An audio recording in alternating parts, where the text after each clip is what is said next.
Hello dear students, मैं हूं मिथिलेश कुमार और आप सभी लोगों का स्वागत करता हूं उदित फार्मेसी के ऑनलाइन लर्निंग प्लेटफॉर्म पर। कैसे हैं आप सभी लोग? आशा करता हूं अच्छे होंगे, स्वस्थ होंगे और मस्त होंगे। फार्माकोग्नोसी का टॉप 20 सीरीज अभी हम लोग कंटिन्यू कर रहे हैं।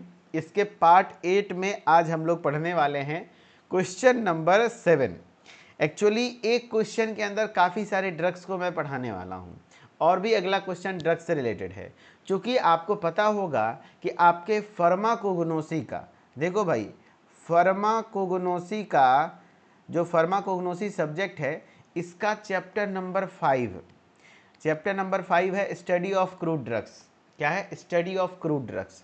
Very very important. इस चैप्टर में काफ़ी सारे कैटेगरी के ड्रग्स के बारे में पढ़ना है, जैसे लेग्जेटिव, कार्बनेटिव, कार्डियोटोनिक, ये सारे के बारे में पढ़ना है और डिटेल में पढ़ना है। ठीक है। और इन सभी ड्रग्स से क्वेश्चंस आते हैं। और कितने नंबर के क्वेश्चन आते हैं? 35 से 40 नंबर के क्वेश्चन आते हैं। यानी पूरे पेपर का आधा हिस्सा सिर्फ इसी चैप्टर से बनता है। और जो 1 to 5 चैप्टर नंबर 1 से 5 तक पढ़ लिया, पेपर में 60 नंबर की तैयारी हो गई। और हम लोग अभी तक 1 to 4 चैप्टर नंबर 1 2 3 4 कंप्लीट कर चुके हैं क्वेश्चन के माध्यम से।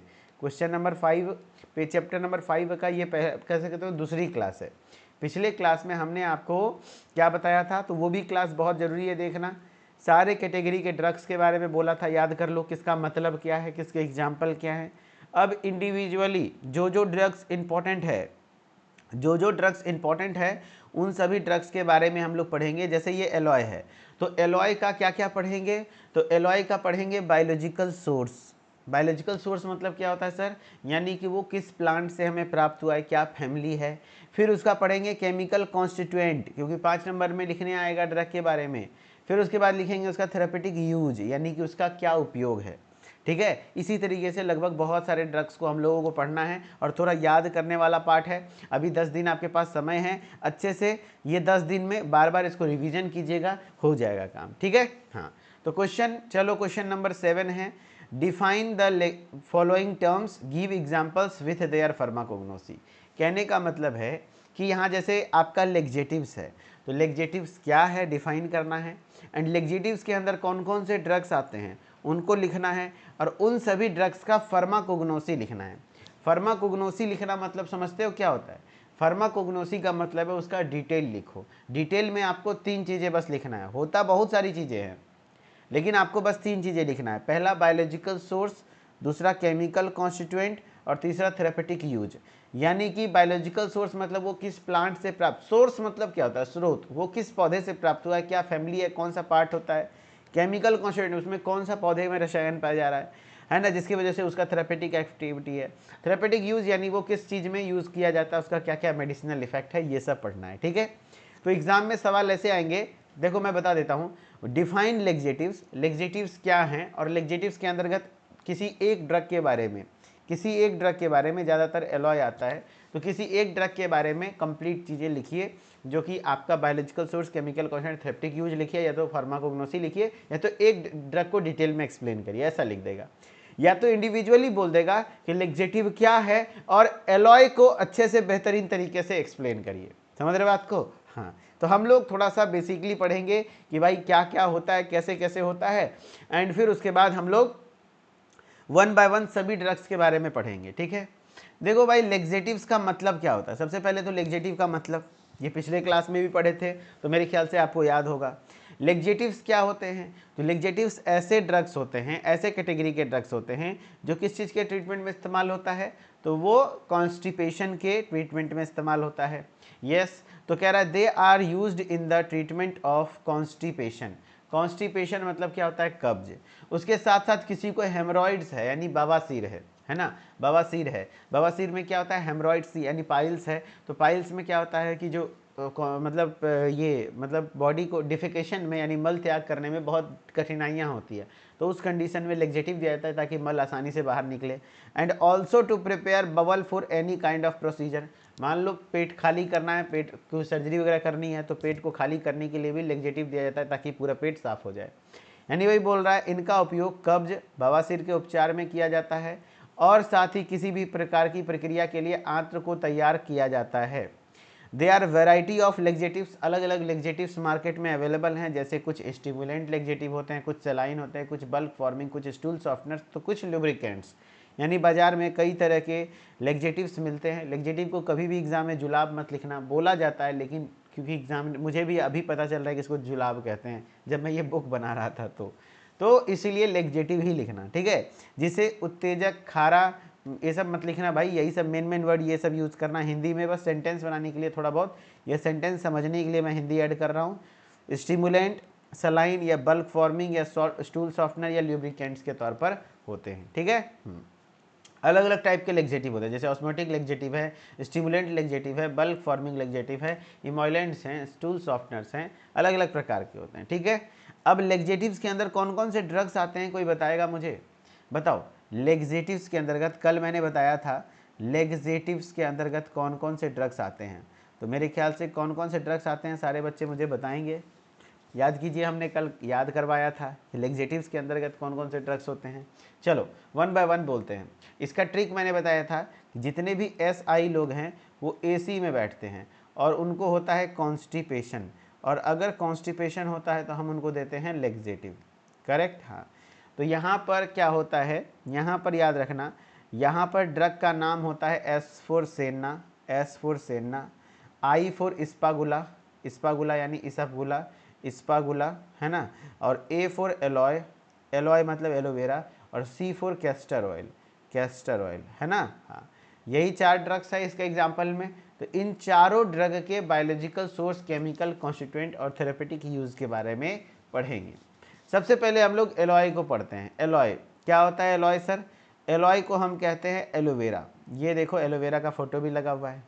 एलॉय है जो कि एलोवेरा कहलाता है। तो वही बोल रहा है, it is also known as aloe vera, यानी इसे एलोवेरा के नाम से भी जाना जाता है। It belongs to the genus aloe, ये एलॉय जीनस से बिलोंग करता है, correct. And it has variety of medicinal value, यानी इसमें कई औषधीय गुण होते हैं।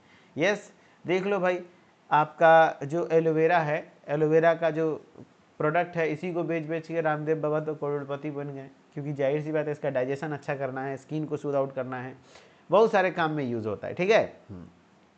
अब इसके बायोलॉजिकल सोर्स क्या होते हैं सर? तो बायोलॉजिकल सोर्स है, aloe is obtained from the dried juice of the leaves of aloe barbadensis, aloe perry and aloe ferox. कहने का मतलब है कि जो एलोवेरा है ये हमें प्राप्त होता है लीफ के ड्राइड जूस से। ये देखो पत्ता है, पत्ता के अंदर जेल होता है, जेल से जूस बनता है। Dried juice of the leaf of alloy का अलग अलग स्पीसीज आता है, जैसे एलॉय बार्बिडेंसिस है, एलॉय पेरी है, एलॉय फेरोक्स है। कॉमनली ये 3 स्पीसीज है जिससे एलोवेरा निकाला जाता है। वही चीज़ें हिंदी में लिखी हुई हैं। एलॉय को इन पत्तियों के सूखे रस से प्राप्त किया जाता है, जो अंदर में रस होता है। Aloe barbadensis, aloe perry, aloe ferox, ये सब बायोलॉजिकल सोर्स वाला पार्ट कभी हिंदी में मत लिखना, इंग्लिश में ही लिखना तो अच्छा रहेगा, नाम वगैरह प्लांट का, ठीक है। हाँ, और इसकी फैमिली क्या होती है? तो लिलिएसी फैमिली से बिलोंग करता है। किस फैमिली से बिलोंग करता है भैया? लिलिएसी फैमिली से बिलोंग करता है, लिलिएसी फैमिली से बिलोंग करता है। तो हमने क्या बताया भैया? एलॉय को एलोवेरा भी कहते हैं। अगर एलॉय के बारे में लिखने आ गया मेरे दोस्त तो क्या लिखोगे? It is also known as aloe vera, it belongs to the genus aloe, ये एलॉय जीनस से बिलोंग करता है। इसमें वैरायटी ऑफ मेडिसिनल वैल्यू होते हैं। एंड बायोलॉजिकल सोर्स की मैं बात करूं तो aloe is obtained from the dried juice of the leaves of aloe barbadensis, aloe perry, aloe ferox. इसकी फैमिली क्या है भैया? लिलिएसी इसकी फैमिली है, ठीक है। हाँ, अब इसके केमिकल कॉन्स्टिट्यूएंट की मैं बात करता हूँ। केमिकल कॉन्स्टिट्यूएंट यानी इसके रासायनिक घटक की मैं बात करता हूँ, तो इसमें क्या क्या रासायनिक घटक होते हैं। लेकिन याद रखना, फैमिली से सीधा सीधा MCQ आते हैं कि बताओ एलोवेरा किस फैमिली से बिलोंग करता है, एलोवेरा की फैमिली। तो इसके भी याद रखने का ट्रिक है, जो कि मैं पहले पढ़ा लेता हूँ फिर ट्रिक बताऊँगा। थोड़ा वेट करो, फिर मैं ट्रिक बताऊँगा। जो हमारे से पहले से पढ़े हुए उनको ट्रिक पता होगा, लेकिन आप नहीं पढ़े हो तो आपको बताऊँगा, जस्ट वेट। देखो भाई, केमिकल कॉन्स्टिट्यूएंट की मैं बात कर रहा हूँ। They are made up of aloin, ये एलोइन के बने होते हैं, जो कि कॉम्बिनेशन है बार्बेलोइन, बीटा बार्बेलोइन एंड आइसो बार्बेलोइन का। ये एलोइन के बने होते हैं, जो कि कॉम्बिनेशन है बार्बेलोइन, बीटा बार्बेलोइन और आइसो बार्बेलोइन का। ये कैसे नेचर के होते हैं? ग्लाइकोसिडिक नेचर के होते हैं, यानी एलोवेरा एक प्रकार का ग्लाइकोसाइड्स है, ठीक है। हाँ, वही चीज़ें हिंदी में लिखी हुई हैं इनके केमिकल के बारे में। ये एलोइन से बने होते हैं जो कि बारबेलोइन, बीटा बारबेलोइन और आइसो बारबेलोइन का मिश्रण है। यह ग्लाइकोसाइड प्रकृति के होते हैं। Barbaloin is crystalline in nature and bitter in taste. हाँ भैया, बारबेलोइन प्रकृति में क्रिस्टलीय और स्वाद में थोड़ा कड़वा होता है। बहुत बढ़िया है। Barbaloin is obtained from heating, beta barbaloin is obtained from heating barbaloin, यानी बीटा बारबेलोइन किससे प्राप्त होता है, जब हम बारबेलोइन को क्या करते हैं, हीट करते हैं तब। And iso barbaloin is the mixture of barbaloin and polyphenols, यानी आइसो बारबेलोइन मिक्सचर है बारबेलोइन और पॉलीफिनॉल्स का। अच्छा सर, एलोवेरा के बारे में लिखने आ जाएगा तो हम क्या क्या लिखेंगे? कुछ नहीं, सबसे पहले एलोवेरा के बारे में आप लिखने आ जाएगा तो इसके बारे में थोड़ा एक दो लाइन अगर जो भी जानते हैं आप, जैसे it is also known as aloe vera, it belongs to the genus aloe, it has variety of medicinal values लिख दिए। बायोलॉजिकल सोर्स एग्जैक्टली आपको याद करना होगा, मैं बार बार बोल रहा हूँ ये टॉपिक याद करने वाला है। नो डाउट आपको एक दिन में याद नहीं होगा, लेकिन अभी से लेकर के आपके पास जो भी 15-20 दिन का टाइम है, जो भी समय है, डेली एक एक बार रीडिंग करिएगा। जो भी ड्रग्स पढ़ रहे हैं आपको याद हो जाएगा, आप लिखने लायक हो जाएंगे। And aloe is obtained from dried juice of the leaves of aloe barbadensis, aloe perry, aloe ferox. ठीक है, और मैं इंपॉर्टेंट ड्रग ही बताऊंगा यहाँ पर। हाँ, लगभग मोस्टली ड्रग कवर हो जाता है, क्योंकि समझ रहे हो 40 नंबर के क्वेश्चन आ रहे हैं तो क्या ही पार्ट छूटेगा। मतलब 8 से 10 क्वेश्चन यहाँ से आते हैं, कुछ शॉर्ट में कुछ लॉन्ग में, तो आप समझ सकते हो कि कितना इंपॉर्टेंस है इन चैप्टर्स का। लेकिन आपको रटना पड़ेगा, अदरवाइज फेल हो जाओगे। ये चैप्टर नहीं याद होगा, ये चैप्टर याद पूरी नहीं होगी हमको पता है, लेकिन कुछ कुछ पार्ट भी याद होगा तो आप थोड़ा बहुत बना के लिख सकते हो। ठीक है, they are made up of aloin, ये किससे बने होते हैं, एलोइन से बने होते हैं। एलोइन किसका कॉम्बिनेशन है सर, तो बारबेलोइन का है, बीटा बारबेलोइन का है और आइसो बारबेलोइन का है। ग्लाइकोसिडिक नेचर के हैं। केमिकल कॉन्स्टिट्यूएंट के अंदर 2 या 3 पॉइंट्स लिख दोगे काम हो जाएगा। बारबेलोइन क्रिस्टलाइन इन नेचर होते हैं, करेक्ट, जो कि बीटर इन टेस्ट होता है, बहुत बढ़िया। बारबेलोइन जो बीटा बारबेलोइन है, ये हमें बारबेलोइन को हीट करने से प्राप्त होता है। एंड आइसो बारबेलोइन मिक्सचर है बारबेलोइन और पॉलीफिनॉल्स का। अब इसके थेरेपेटिक यूज़ में, तो थेरेपेटिक यूज़ बहुत बड़ा कोई पॉइंट नहीं है, आराम से आप कर सकते हो। Aloe is used as purgatives, purgatives भी एक प्रकार के लेग्जेटिव होते हैं, लेकिन माइल्ड इफेक्ट होते हैं, यानी हल्का इफेक्ट होता है लेग्जेटिव। देखो भाई, लेग्जेटिव 2 प्रकार का, देखो मैं बताता हूँ। लेग्जेटिव मतलब आपने समझ लिया जो कॉन्स्टिपेशन को ट्रीट करता है। अब ये कॉन्स्टिपेशन को ट्रीट करने वाली भी ड्रग भी पावर के हिसाब से ही अलग अलग होते हैं, जैसे परगेटिव और कैथार्टिक, कैथार्टिक है ना, अलग अलग होता है। परगेटिव होता है जो माइल्ड इफेक्ट्स को करता है, यानी हल्का इफेक्ट, माइल्ड इफेक्ट, और ये पावरफुल होता है। अगर कैथार्टिक यूज़ कर देंगे ना तो क्या होगा, पूरा गरचली, समझ रहे हो, पूरा एकदम पानी, पूरा एकदम पेट खराब, समझ रहे हो बात को, पूरा पानी चूना, समझ रहे हो, छटा गरज के साथ छींटे बरसेंगे, वो हो जाएगा कैथार्टिक। सॉरी वो डैश, मतलब थोड़ा गांव घर के हो तो इस तरीके का मेरा शब्द निकल ही जाता है, लेकिन जो कोई बातें आप समझ चुके होंगे। कैथार्टिक में मतलब पतला पैखाना होने लग जाता है। एंड परगेटिव्स मतलब क्या होता है, माइल्ड, यानी ये थोड़ा स्टूल वगैरह नॉर्मली आपका पेट से फंसा हुआ निकल जाएगा। तो नॉर्मल कंडीशन में हम लोग परगेटिव ही यूज़ करते हैं। तो लेग्जेटिव ही है, दोनों दोनों कॉन्स्टिपेशन को ठीक करेगा। लेकिन जब क्रोनिक कॉन्स्टिपेशन होता है, पूरा पेट खाली करना होता है, तो फिर कैथार्टिक यूज़ करते हैं। तो ये हल्का है, ये परगेटिव है। ऐसा नहीं है कि अगर एलोवेरा का जूस ले लोगे, एलोवेरा खाओगे तो एकदम से पूरा पतला पैखाना होने लगेगा, नहीं। ये होगा कि आपके मल आराम से इजीली निकलेंगे और मतलब बढ़िया से हो जाएगा। ठीक है, तो एलो का उपयोग रेचक के रूप में, यानी कि वही परगेटिव कहते हैं। Can be use Sood out the skin irritation, यानी स्किन के इरिटेशन को सूद आउट करने के लिए भी होता है। एंड इसके बाद हेल्प इन ट्रीटिंग बर्न्स, अगर कहीं पे जल वल गया है तो उसके भी ट्रीटमेंट में इस्तेमाल होता है ना। ये त्वचा के जलन को शांत करने के लिए इसका उपयोग किया जाता है, यानी स्किन इरिटेशन हो रहा है किसी को, स्किन में लगाओ, treating Burns. And it also has few antibacterial properties, इसमें कुछ एंटीबैक्टीरियल प्रॉपर्टीज भी हैं, कुछ इसमें जीवाणुरोधी गुण भी होते हैं, antibacterial properties. It can be use as lotion और जेल, इसको हम लोग लोशन और जेल के रूप में यूज़ करते हैं, अप्लाई ऑन द स्किन, ताकि स्किन के ऊपर अप्लाई कर सकें। And it has moisturising effect, इसमें मॉइस्चराइजिंग इफेक्ट पाया जाता है। ठीक है, ये मॉइस्चराइजर भी के तौर पर भी काम करता है, यानी स्किन को नमी देने का काम करता है। बस, तो ये था इसके यूज़ के बारे में। तो क्या एलोवेरा, मेरे ख्याल से आप लोग समझ गए होंगे। अगर एलोवेरा के बारे में आएगा तो इतना पॉइंट्स लिखना होगा। आप बेसिकली समझो, सबसे पहले आपको एलोवेरा का बेसिक इंट्रोडक्शन 1-2 लाइन लिख दो, उसके बाद उसका, क्योंकि इंपॉर्टेंट ड्रग है, देखो स्टार लगा रहा हूँ, इंपॉर्टेंट ड्रग है, लेग्जेटिव में सबसे ज़्यादा इंपॉर्टेंट यही ड्रग है, ठीक है, सबसे ज़्यादा इंपॉर्टेंट ड्रग यही है, ठीक है। बायोलॉजिकल सोर्स है, केमिकल कॉन्स्टिट्यूएंट, फैमिली लिखना है, केमिकल कॉन्स्टिट्यूएंट में 2 से 3 लाइन लिखना है, थेरेपेटिक यूज़ में 3 से 5 लाइन लिख दोगे, काम हो जाएगा।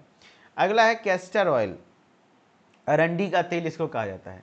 ये गांव घर में इस तरीके से अंडी आता था, उसका जो बीज आता है उसी के बीज से ये तेल बनता है, ठीक है। ये होता है कैथार्टिक, इसको अगर कोई पी लेगा ना, उसका पेट एकदम झरझरा जाएगा, पूरा एकदम पतला पैखाना होगा। It is also known as ricinus oil, इसी को रिसिनस ऑयल भी कहते हैं। It is a type of vegetable oil, ये एक प्रकार का वेजिटेबल ऑयल है, यानी ये एक रिसिनस मतलब तेल का नाम भी से भी जाना जाता है। यह एक प्रकार का वनस्पतिक तेल है, यानी कि वेजिटेटिव ऑयल है, यानी कि हमें प्लांट से प्राप्त होता है।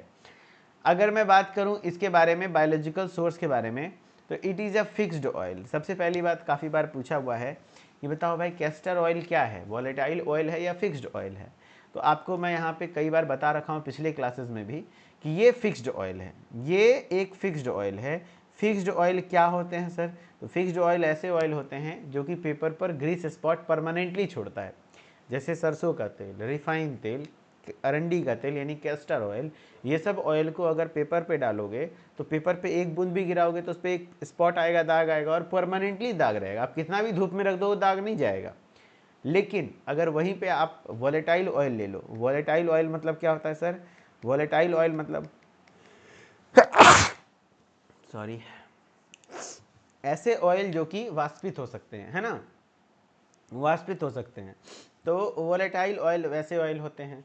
तो ये वॉलेटाइल ऑयल में एग्जांपल क्या है, क्लोव ऑयल, जैसे लौंग का तेल, टर्पेंटाइन ऑयल, टर्पेंटाइन ऑयल है ना, टर्पेंटाइन ऑयल। वैसे आपका हो जाता है peppermint oil, peppermint oil, peppermint oil, काफ़ी बार बता रखा हूँ, पिछले क्लासेस में आपने देख लेना, पिपरमिंट ऑयल वगैरह हमने बता रखा है, ठीक है। ये सब होते हैं जो कि आपके वोलेटाइल ऑयल के अंतर्गत एग्जाम्पल में आते हैं। तो ये एक प्रकार का फिक्स्ड ऑयल है, ठीक है, हाँ, और काफ़ी गाढ़ा होता है। It is a fixed oil contained by cold expression of the seeds of ricinus communis. Ditto यही लाइन आपको एग्जाम में लिखना होगा। अगर बायोलॉजिकल सोर्स में कुछ छेड़छाड़ किए तो फिर दिक्कत होगा।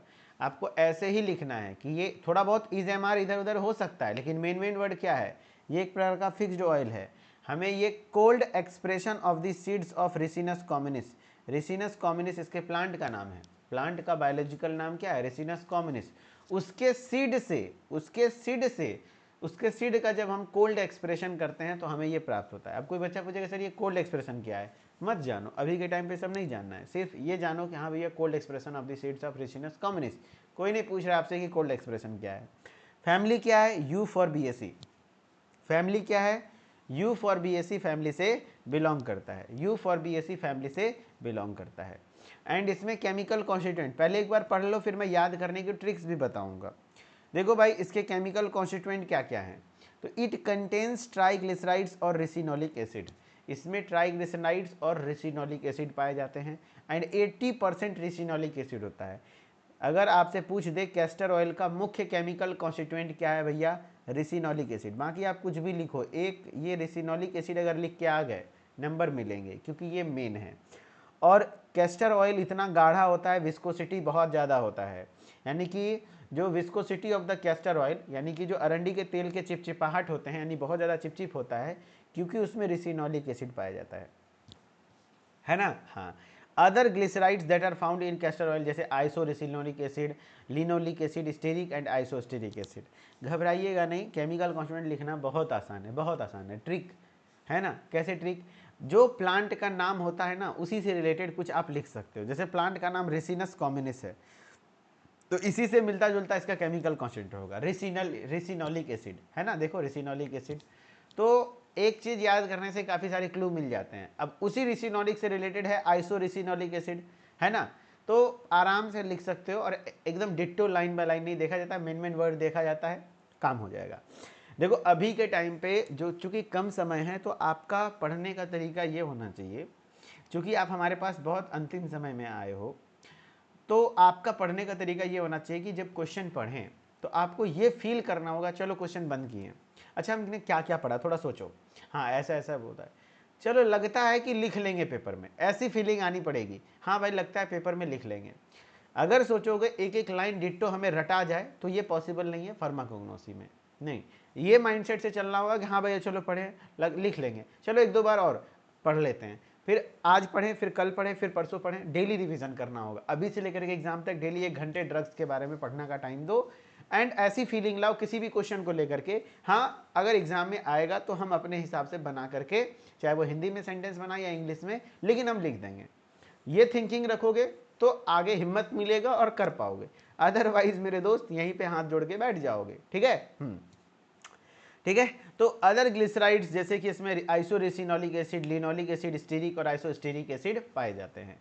अगर मैं इसके थेरेपेटिक एक्टिविटी की बात करूं तो मैंने बताया, देखो it is used as cathartic. Cathartic क्या होता है? पावरफुल लेक्जेटिव होता है। कैथार्टिक क्या होता है? पावरफुल लेक्जेटिव होता है। तो जैसे ये लेगा स्टिमुलेट डिफिकेशन, यानी डिफिकेशन मतलब होता है मल त्यागने की प्रक्रिया, है ना। अगर सिंपली सब में बताए शौच करना, ठीक है, हाँ। तो शौच को उत्तेजित करता है, यानी आपको प्रेशर बनेगा, ठीक है। इसका उपयोग कैथार्टिक के तौर पर करते हैं। कैथार्टिक थोड़ा सा महंगा, मतलब ज़्यादा पावरफुल लेक्जेटिव है, ये भी कॉन्स्टिपेशन को ठीक करता है। हो सके तो पेट खराब भी हो जाए, पतला पैखाना भी हो जाता है। It is used as lubricant. Lubricant मतलब क्या होता है? चूंकि ये बहुत ज़्यादा विस्कस है, चिपचिप है, तो इससे लुब्रिकेंट मतलब चिकनाहट, है ना, स्नेहक हिंदी में कहते हैं इसको। जैसे हाथ के बीच में रख करके चिपचिपा से, अरे सरसों तेल याद करो, करते हैं ना लुब्रिकेंट के तौर पर यूज। अगर मान लो कहीं पे भी चूड़ी उड़ी पहनना है महिलाओं को जो चूड़ी उड़ी पहनना होता है, तो गांव घर में आपने देखा होगा हाथ में सरसों तेल लगा के उसमें पानी लगा देती हैं, जिससे हाथ में फिसलता है, और अगर चूड़ी छोटा साइज का हो तो घुस जाता है, या तो साबुन लगाती हैं। तो लुब्रिकेंट उसी को कहते हैं जो चिकनाहट प्रदान करे। ये भी कर सकते हैं अगर अरंडी का तेल हो, बहुत बेस्ट होता है और जल्दी छूटता नहीं है, साबुन लगाने पर भी नहीं छूटता है। मैंने लैब में इसको मैंने कैस्टर ऑयल से इमल्सन बनाया हुआ है, ठीक है। It can be use as a grease polish printing ink के तौर पर इस्तेमाल होता है। It can be in the form of capsules, in the form of paste. ये कैप्सूल के फॉर्म में भी मिल जाता है और पेस्ट के फॉर्म में भी मिल जाता है, ठीक है, हाँ। तो ये इसके थेरेपेटिक एक्टिविटी थे। तो आपने क्या क्या पढ़ा भैया बताओ? कैस्टर ऑयल के बारे में आपने क्या क्या पढ़ा? तो देखो, कैस्टर ऑयल के बारे में पढ़ा, सबसे पहले एक वर्ड याद रखना, ऋषि। ऋषि, क्योंकि ऋषि वर्ड से ही सब कुछ है। ऋषिनस ऑयल भी कहते हैं इसको। आप गौर करना, एक वर्ड अगर याद रह गया तो आप इसके ऋषिनस ऑयल के बारे में लिख दोगे, फिर इसमें मेन ऋषिनस कॉम्युनिस प्लांट के बारे में लिख दोगे, ऋषिनोलिक एसिड के बारे में लिख दोगे, एंड फिर आपके यूज़ तो आप अपने हिसाब से आराम से लिख दोगे, यानी ऋषि वर्ड। तो इसका याद रखना कि मेरा एक दोस्त था ऋषि नाम का, उसको हम लोग ऋषिया, गाँव घर में ऋषिया कहते हैं, अरे ऋषिया कहते हैं। जैसे यहाँ पे एक लड़की का नाम है, एक दीदी का नाम है आरती, हमारे गांव में आएंगे तो इनको आरती ने ए गे आरतिया मिथिलेश को ए रे मिथिलेश भाई नहीं आउन रे जैसे हम लोग का गांव का लैंग्वेज है, हमारे गांव घर में ऐसा होता है। थोड़ा सा मैं चाहूँगा आप लोगों के साथ इंट्रोगेट करके इनको पढ़ाना, तो कमेंट में परेशान मत करना, मैं चैट ओपन कर रहा हूँ। देखो अगर मैं सीधा पढ़ते चला जाऊँगा ख़त्म तो हो जाएगा, लेकिन आपको कुछ दिमाग में भेजे में घुसेगा नहीं, ठीक है, हाँ। तो एक वर्ड याद रखना है ऋषिनस। जैसे किसी का नाम है, जैसे अन्नू, अन्नू का नाम है ना, है ना, अन्नू है, तो एक अनुआ एगो मतलब समझ लो कि मेरी मौसी का, मेरे मामा का साली है, मामा के साली जी है, उनका नाम है अन्नू प्रिया। तो मेरे घर में मेरे दादी उसको अल्लू प्याज बोलती है, अन्नू प्रिया नहीं, कितना अच्छा नाम है अन्नू प्रिया, ठीक है। तो थोड़ा सा हम उनका मजा भी ले लेते हैं, कह रहे यार आलू प्याज तो आपको बोला जाता है तो गांव घर में हो जाता है आलू प्याज तो समझे ना बात को। कैस्टर ऑयल जो है ये आपका एक वर्ड याद रखना है ऋषिनस, काम हो जाएगा।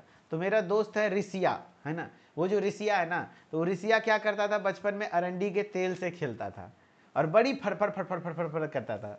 बड़ी क्या करता था? फड़फड़ फड़फड़ करता था, बड़े फड़फड़ करता था, है ना, हाँ। आहार से कह रहे भाई मत लेना क्लास, तुम निकलो यार क्लास से, दिमाग खराब कर रहे हो यार, हटो निकलो यहाँ से, संडे है कर रहे हो। चलो कैस्टर ऑयल की बात कर रहा हूँ, सब बच्चे मजे कर रहे हैं क्लास में, अच्छे से पढ़ाई कर रहे हैं यार, एग्जाम का टाइम है, हमको भी अपने संडे की छुट्टी की पड़ी है, आप संडे संडे संडे संडे चिल्ला रहे हो यार। चलो हम लोग क्या बोल रहे हैं कि भाई आपका it is also known as ricinus oil, ricinus oil कहलाता है ये, और it is a type of vegetable oil है। तो ऋषि जो है ना, ऋषिया क्या करता था, अरंडी के तेल से, कैस्टर ऑयल से खेलता था। किससे खेलता था? कैस्टर ऑयल से खेलता था। बड़ी फड़फड़ करता था। बस इतना लाइन याद रहेगा, काम हो जाएगा। ऋषिया किससे खेलता था? कैस्टर ऑयल से खेलता था। तो ऋषिया यानी रिसिनस ऑयल इसको कहते हैं। और ये एक प्रकार का वेजिटेबल ऑयल है। करेक्ट, ये एक प्रकार का वेजिटेबल ऑयल है। हाँ सर, वेजिटेबल ऑयल है। फिर उसके बाद ये किससे प्राप्त होता है? तो रिसिनस कॉम्युनिस, ऋषिया यानी रिसिनस कॉम्युनिस, प्लांट का भी नाम याद रहेगा। इट इज फिक्स्ड ऑयल, जो कि हमें cold expression of the seeds of ricinus communis से प्राप्त होता है। एंड बहुत फड़फड़ाता था, यानी U4BAC, देखो 4BAC है ना, U4BAC फैमिली भी है इसकी, U4BAC फैमिली भी है, ठीक है। हाँ, और इसमें जो मुख्य केमिकल कॉन्स्टिट्यूएंट ट्राइग्लिसराइड्स और वही रिसिनोलिक एसिड है। और उसी रिसिनोलिक के एसिड की वजह से इसका जो है ना गाढ़ापन, यानी कि जो आपका जो चिपचिपापन है, विस्कोसिटी है, इसी की वजह से होती है। एंड इसमें आपके isoricinoleic acid, linoleic, stearic and isostearic acid पाए जाते हैं, ठीक है। हाँ, एंड इसके बाद थेरेपेटिक एक्टिविटी की बात कर रहे हैं, तो कैथार्टिक की बात करता हूं मैं। कैथार्टिक के तरीके से काम करते हैं। पावरफुल लेक्जेटिव है, जो कि आपके डिफिकेशन को स्टिमुलेट कर देगा, प्रेशर बना देगा। लुब्रिकेंट के तौर पर यूज़ करते हैं। कैप्सूल और पेस्ट के फॉर्म में होता है। ग्रीस, पॉलिश, प्रिंटिंग इंक के रूप में यूज़ किया जाता है, ठीक है। हाँ, और एलोवेरा का याद करा दूँ, एलोवेरा के बारे में याद रखना है। तो एगो गाना सुने हो, लुलिया मांगे ले, लुलिया का मांगे ले, अरे सुने हो? सुने होगे तब मजा आएगा। राधे राधे कह रहे लुलिया मांगे वाला ट्रिक बताओ। अरे भाई, लुलिया वाला तो आप लोग को याद ही होगा, इसीलिए मैं छोड़ दिया। अरे भैया, लुलिया क्या मांगती है? लुलिया मांगे ले, लुलिया का मांगे ले। तो लुलिया तहरे ऐसन है, तहरे ऐसन कुछ नहीं भाई, एलोवेरा मांगे ले। हम लोग यहाँ पे चेंज कर देते हैं। लुलिया क्या मांगती है? एलोवेरा मांगती है। लुलिया क्या मांगती है? एलोवेरा मांगती है। तो एलोवेरा का फैमिली लिलिएसी, ठीक है। एलोवेरा का फैमिली क्या होगा? लिलिएसी। न जाने कितना बार, 10 बार से ज़्यादा एग्जाम में पूछा हुआ सवाल है। Aloe vera belongs to which family? आर मांगे ले ना लुलिया, पार मांगे ले, तो लुलिया तोहरे से एलोवेरा मांगे ले, बस, ठीक है। तो लुलिया का यानी कि एलोवेरा का लिलिएसी, ठीक है। हाँ, अब उसके बाद हम लोग आ जाते हैं, कैस्टर ऑयल भी पढ़ लिए, कैस्टर ऑयल भी याद हो गया सर। अब आते हैं इसबगोला। इसबगोला ऐसे ही याद करना पड़ेगा, कुछ कुछ वर्ड्स याद रहेंगे, उससे सेंटेंस बना बना के लिखना। इसबगोला का बायोलॉजिकल सोर्स क्या है? It consist of the dried seeds of the plantago ovata. Plant का नाम है प्लांटागो ओवाटा, है ना। ये देखो, यही प्लांट है। इसबगोल का भूसी देखे हो? हाँ, वो पानी में डाल के पिया जाता है रात में, जिससे कि पेट से जो भी पैखाना वगैरह क्लियर होता है। हाँ, वही है इसबगोल, बिकता है ना मेडिकल में भी। हाँ, इसबगोल की भूसी। तो ये इसबगोल की जो भूसी है, यानी कि जो इसबगोल है, ये actually dried seeds of the plantago ovata, plant का नाम है प्लांटागो ओवाटा, उसके ड्राइड सीड से पाया जाता है, ठीक है। एंड इसकी फैमिली भी है प्लांटागेनेसी। तो आप ऐसे याद रख लेना भैया, क्या कहते हैं, ये इसबगोला जो है ना, इसबगोला आपको मन में फोटो बना रहेगा। ये किससे प्राप्त होता है? प्लांट से प्राप्त होता है, इसीलिए इसका नाम ही है प्लांटागो ओवाटा। अरे ये किससे प्राप्त होता है? प्लांटागो ओवाटा, प्लांट से। इसबगोला क्या एक प्रकार का प्लांट है, तो प्लांटागो ओवाटा। फैमिली क्या? प्लांटागेनेसी। बायोलॉजिकल सोर्स को और किस नाम से जाना जाता है? बायोलॉजिकल सोर्स मतलब है उसको, बस बायोलॉजिकल सोर्स ही उसको बोलते हैं। बायोलॉजिकल सोर्स मतलब आप जैविक स्रोत, देखो लिखा हुआ है ना हिंदी में, जैविक स्रोत, यानी उसका स्रोत क्या है, वो किस पौधे से प्राप्त वगैरह हो रहा है। अब इसके केमिकल कॉन्स्टिट्यूएंट को देखो, इसमें क्या क्या केमिकल कॉन्स्टिट्यूएंट है। एक सिंगल बार पढ़ने में याद नहीं होगा, 10 दिन लगातार इसको 10 बार रिपीट करना होगा, तब याद होगा। उसमें भी पूरा नहीं होगा, जितना लिखने लायक काम है बस हो जाएगा। इट कंटेन्स अबाउट 10% म्यूसिलेज, इसमें लगभग 10% म्यूसिलेज पाए जाते हैं, जो कि epidermis of the seed, seed के एपिडर्मिस में पाया जाता है। इसमें लगभग 10% म्यूसिलेज होता है, जो कि बीज के एपिडर्मिस में मौजूद होता है। Chemically it is pentosans and aldobionic acid. Chemically ये क्या होता है? तो पेंटोजन्स होता है, पेंटोसन्स होते हैं, और एल्डोबायोनिक एसिड होते हैं। क्या होते हैं? पेंटोजन्स होते हैं और एल्डोबायोनिक एसिड होते हैं, याद रखना। एंड उसके बाद मैं बात कर रहा हूँ पेंटोजन्स ऑन हाइड्रोलिसिस। पेंटोजन्स का जब हाइड्रोलिसिस करते हैं तो ये जाइलोज और अरेबिनोज देता है, जबकि एल्डोबायोनिक एसिड का हाइड्रोलिसिस करते हैं तो ये गैलेक्टोरोनिक एसिड और रेमनोज देने का काम करता है।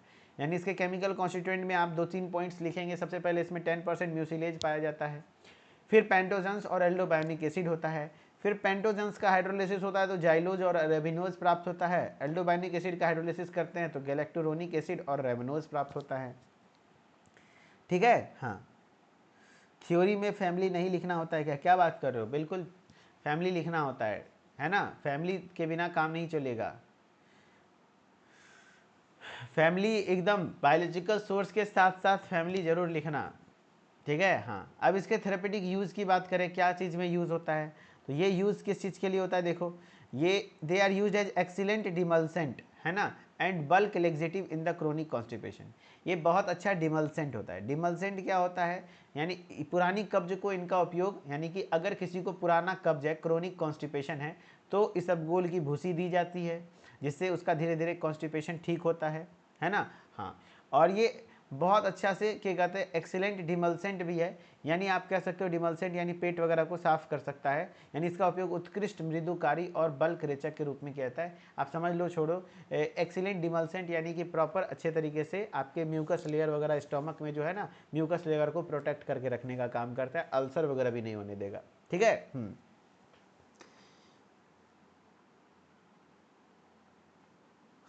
पीयूष जो यादव कह रहे सर, लेग्जेटिव के लिए कोई सिरप है, मुझे स्पाइनल कॉर्ड इंजरी हुई है तो मुझे बहुत दिक्कत होता है। क्रीमाफिन सिरप आता है, वो यूज़ कर सकते हैं, बाकी डॉक्टर का सजेशन लीजिए। नोट्स नहीं भाई, अभी रफली लिख लिख के पढ़ो। हाँ, थोड़ा बहुत कुछ लिखने की प्रैक्टिस भी करो, क्योंकि एग्जाम में लिखना पड़ेगा तो यूज़ काम आएगा। They are also useful in dysentery, dysentery में, क्रोनिक डायरिया में, and in case of duodenal ulcer और पाइल्स। चूँकि अल्सर और पाइल्स में भी इस्तेमाल होता है, क्योंकि ये एक एक्सीलेंट डिमल्सेंट है, यानी आपके पेट के अंदर के म्यूकस लेयर को भी प्रोटेक्ट करने का काम करता है। It also works as a soothing agent, यानी सूदिंग एजेंट है, यानी कि बहुत बेटर फीलिंग होगी, कॉन्स्टिपेशन वगैरह से राहत दिला देगा, ठीक है। हाँ, तो ये सब बोला था। तो एक और ड्रग है जो कि आपका है सेना, सेना है ना, सेना, सेना ड्रग है जो कि आपको पढ़ना है। ये एक प्रकार का एंशिएंट हर्ब है जो कि किस लिए यूज होता है, अलग अलग पर्पस के लिए यूज होता है। इसका बायोलॉजिकल सोर्स क्या है, मेन यहाँ पे ये पढ़ो। बायोलॉजिकल सोर्स क्या बोल रहा है, senna leaf consist of the dried leaflets of the cassia acutifolia. Plant का नाम है कैसिया एक्यूटोफोलिया। तो कैसिया एक्यूटोफोलिया नाम के प्लांट के ड्राइड लीफलेट से हमें प्राप्त होते हैं। किससे प्राप्त होते हैं, कैसिया एक्यूटोफोलिया के ड्राइड लीफलेट से हमें प्राप्त होते हैं। कौन, सेना। तो याद रखना, सेना हमें किससे प्राप्त होता है, याद रखो ये क्या बोल रहा हूँ मैं, senna leaf consist of the dried leaflets of the cassia acutifolia. Plant का नाम है कैसिया एक्यूटोफोलिया, उनके ड्राइड लीफलेट से हमें प्राप्त होते हैं। यानी ये प्लांट है सेना, है ना, ये प्लांट है सेना। और सेना में याद रखना, सेना का साइंटिफिक नाम होता है कैसिया एक्यूटोफोलिया। यही कैसिया एक्यूटोफोलिया के ड्राइड लीफलेट से जो हमें प्राप्त होता है, यानी सूखे पत्ते से, ड्राइड लीफलेट या सूखे पत्ते से प्राप्त होता है। फैमिली क्या है, लेग्यूमिनेसी। तो इसका तरीका ऐसे है, सेना लगाओ, सेना क्या, सेना लगाओ, सेना लगाओ, है ना। मूवी में हम कह रहे सर सॉरी फॉर डिस्टर्बिंग, जैसे कि एक क्वेश्चन हमें तो टोटल इंग्लिश में याद है और कुछ मिक्स लैंग्वेज में याद है, तो लिख सकते हैं। मुबीन अहमद जी, भाई कॉपी खाली छोड़ने से अच्छा जब आपको लगे कि अब कुछ नहीं हो पाएगा तब तो मिक्स लैंग्वेज में भी लिखो, बस लिख के आओ, मेन पॉइंट लिख के आओ, चाहे वो हिंदी में मतलब मिक्स लैंग्वेज में लिखो या इंग्लिश में लिखो, लिख के आओ, एग्जाम में पास कर जाओगे। और कुछ नहीं लिख के आओगे तो फिर दिक्कत होगा, फेल हो जाओगे। ऐसा लिखो कि परीक्षा वहाँ पे एग्जामिनर को समझ में आ जाए कि हाँ भाई तुम जानते हो, तुम जानते हो बस। Senna leaf consist of the dried leaflets of the cassia acutifolia, family leguminosae, family leguminosae. UP में ये छूट होता है, क्योंकि खुद ही कॉपी चेक करने के लिए बहुत सारे टीचर्स, विशाल सर हैं जिनके कांटेक्ट में हूँ, आदित्य सर खुद जाते थे कॉपी चेक करने, अब नहीं जा पाते, समय नहीं मिलता। तो बोलते हैं बच्चा अगर लिखा है तो हम लोग पास कर देते हैं, लेकिन वो लिखता ही नहीं है कुछ, डिप्लोमा वाला बच्चा, तो इसीलिए थोड़ा दिक्कत हो जाती है। सेना कंटेन सेनासॉइड ए एंड सेनासॉइड बी। सेना के अंदर केमिकल कॉन्स्टिट्यूएंट, देखो नाम से ही मिलता जुलता केमिकल है, सेनासॉइड्स, आराम से याद रहेगा, सेनासॉइड ए और सेनासॉइड बी, है ना। फिर है सेना ऑल्सो कंटेन फ्री क्राइसोफिनॉल। सेना में क्या क्या होते हैं, तो इसमें फ्री क्राइसोफिनॉल, एमोडिन और कुछ ग्लाइकोसाइड्स भी पाए जाते हैं। यस, कुछ ग्लाइकोसाइड्स भी होते हैं। फिर है mucilage is present in the epidermis of leaf, gives red colour with ruthenium red. Ruthenium red के साथ ये म्यूसिलेज प्रेजेंट होता है लीफ के एपिडर्मिस में, जो कि आपके क्या कहते हैं, रुदेनियम रेड के साथ रेड कलर देने का काम करता है। थेरेपेटिक एक्टिविटी क्या है sir, they are use as laxative, ये किसके तौर पर यूज़ किए जाते हैं, लेग्जेटिव के जैसे यूज़ किए जाते हैं। They can cause irritation of large intestine, ये लार्ज इंटेस्टाइन में इरिटेशन कॉज करते हैं। So they are prescribed along with carminatives, so इसलिए इसे कार्बोनेटिव के साथ प्रिस्क्राइब किया जाता है ना। हाँ, कार्बोनेटिव याद करो जो कि गैस को रिलीफ कर रहा था। दे आर ऑल्सो कैथार्टिक, ये कैथार्टिक के तौर में भी उपयोग में होता है। चलो ठीक, तो लेक्जेटिव के अंदर चारों ड्रग्स हमने पढ़ लिया। एमोडीन केमिकल का नाम है मेरे दोस्त, केमिकल का नाम है ना। हाँ, अगर इसमें अब एमोडीन लिखा हुआ है तब बोलेगा क्राइसोफिनोल क्या होता है, अरे भाई केमिकल का नाम है उसमें। अब पैरासीटामोल क्या केमिकल है, वैसे इमोडीन है, ग्लाइकोसाइड्स है, सब केमिकल पाया जाता है। ठीक है। हाँ, चलो क्वेश्चन देखो जो पूछा हुआ है, यहाँ से ऑब्जेक्टिव भी बहुत ज़्यादा बनता है भाई। देखो क्वेश्चन क्या हुआ पूछा हुआ, बहुत बार 10 बार से ज़्यादा पूछा हुआ क्वेश्चन है। Aloe belongs to which plant family. अगर हिम्मत हार जाओगे दिक्कत होगा, पढ़ जाओगे तो सारा क्वेश्चन नहीं बन पाएगा, हम मानते हैं कुछ तो बनेगा। 35 से 40 नंबर के क्वेश्चन में 25 नंबर भी तो बना पाओगे, आसान आसान वाला पार्ट तो बना पाओगे, सीधा छोड़ दोगे तो फेल हो जाओगे। Aloe belongs to which plant family, तो हमने बताया था लुलिया मांगे ले, लुलिया का मांगे ले। अरे भैया लुलिया बस एग्जाम में नंबर मांगे ले, है ना। हाँ, senna leaves are obtained from which plant species, senna leaves किस प्लांट स्पीसीज से हमें प्राप्त होता है। सेना लीव्स हमें किस प्लांट स्पीसीज से प्राप्त होता है, बताओ। सेना, कैसिया एग्यूस्टोफोलिया, नहीं cassia एक्यूटोफोलिया, yes cassia acutifolia, plant का नाम है कैसिया एक्यूटोफोलिया, याद कर लो। सेना कैसिया एक्यूटोफोलिया। जब ispaghula plantago ovata. Aloe is a mixture of, aloe mixture है किसका, बार्बिलोइन, बीटा बार्बिलोइन, आइसोबार्बिलोइन। हमने बताया था एलॉय में मेन केमिकल होता है एलोइन, और एलोइन मिक्सचर है तीनों का, बार्बिलोइन, बीटा बार्बिलोइन, आइसोबार्बिलोइन। आंसर हो जाएगा डी, ऑल ऑफ दीज। आज हमारे वो फुल कोर्स वाले बच्चे हैं ना, उनको समझ में आ रहा होगा कि उन्होंने कितना अच्छा डिसीजन लिया था, अगर वो शुरू से एक एक घंटे भी पढ़ रहे थे तो आज उनको ये फील हो रहा होगा। मैं कहता था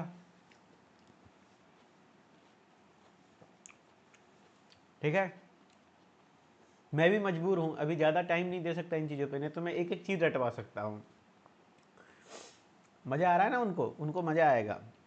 शुरू से पढ़ा, और ज़्यादा नहीं, 1 घंटे का समय देते थे बस।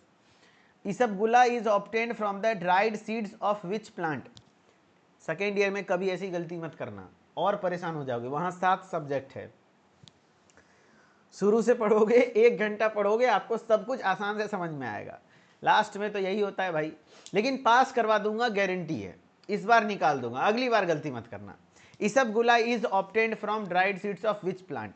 तो भाई इसबगुला क्या एक प्रकार का प्लांट है, मार दो ना Plantago ovata, Plantago ovata. Castor oil is obtained from the seeds of which plant. Castor oil किससे प्राप्त होता है, अरे कैस्टर यानी कि कैस्टर ऑयल से कौन खेलता था, हमारा दोस्त था ऋषिया, है ना। ऋषिया क्या करता था, कैस्टर ऑयल से खेलता था और बड़ी फड़फड़ करता था। तो ऋषिया यानी रिसिनस कॉम्युनिस मिला है ना। ऐसे एमसीक्यूज बनते हैं, मारना पड़ता है आंसर। चलो हो गया। हाँ, तो आज के क्लास में इतना ही डोज रखते हैं आपका, जस्ट रिलैक्स, थोड़ा समय लगेगा।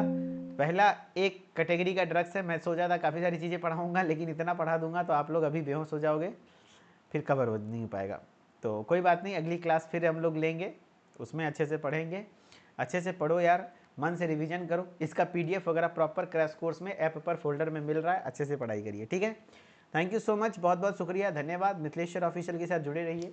आज के क्लास में हमने बस लेक्जेटिव और लेक्जेटिव के अंदर वाली ड्रग्स पढ़े हैं। अगले क्लास में हम लोग cardiotonics, anti hypertensives, anti tussives, anti rheumatics, anti tumour, ये सब पढ़ेंगे।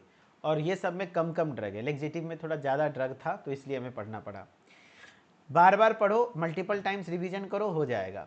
छोड़ोगे दिक्कत होगा, ठीक है। चलो थैंक यू सो मच, फिर मिलते हैं अच्छे नेक्स्ट क्लास में। मन से पढ़िए, बेस्ट विशेष, भगवान आपको हिम्मत दे इस समय, इस कठिन समय में आपको मतलब मजबूत बनाए, ताकि आप इन चीज़ों को फेस कर पाओ। Okay, thank you.